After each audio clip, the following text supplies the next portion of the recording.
Election Day, as we know it, is the day that the Americans cast their vote for the American president. But that's not how it works. Americans do not vote for president. So what is actually happening on Election Day? What happens to all of those ballots cast on that Tuesday in November? Well, in this lesson, that is what you will learn.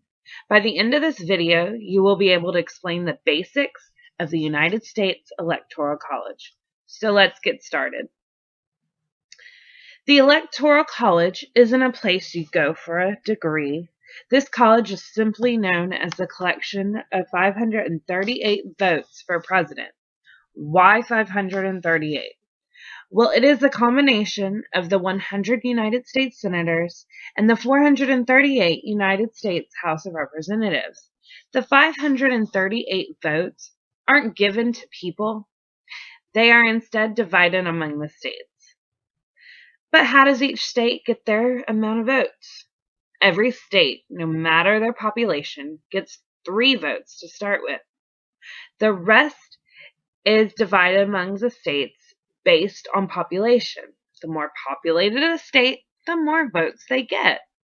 For example, Texas receives 38 votes, while its neighbor Louisiana, who is less populated, receives only 8 votes. And California, which is more populated, receives 55 votes.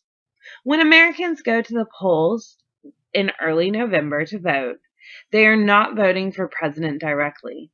Instead, they are telling their electors who they want to support. 48 of the 50 states have a winner-take-all system. This means that, for example, Texas has 38 Electoral College votes. So whoever wins the majority, no matter how small that majority is, will win all 38 votes. However, citizens of the state don't directly vote for the candidate. They instead cast their vote for an elector. While electors promise to vote how the people want them to vote, they are not required to do so. Electors are free to vote the way they want. 87 times in the past there have been unfaithful electors who have not upheld their promise and voted for the opponent. Why would our founding fathers set up this crazy, confusing system? Well, back in the 1700s, as the system was being developed, the founding fathers believed that the president should be elected by a few very informed people, rather than the nation who might not be informed. Most people believe that the president is elected on that November morning. But that is not what happens. In November, the electors are being chosen. We vote for the electors. Those 538 electors then meet in December to cast their vote for president. And the candidate who wins the 270 Electoral College votes will move into the White House. What happens if neither candidate wins the 270 votes needed? They don't automatically become president.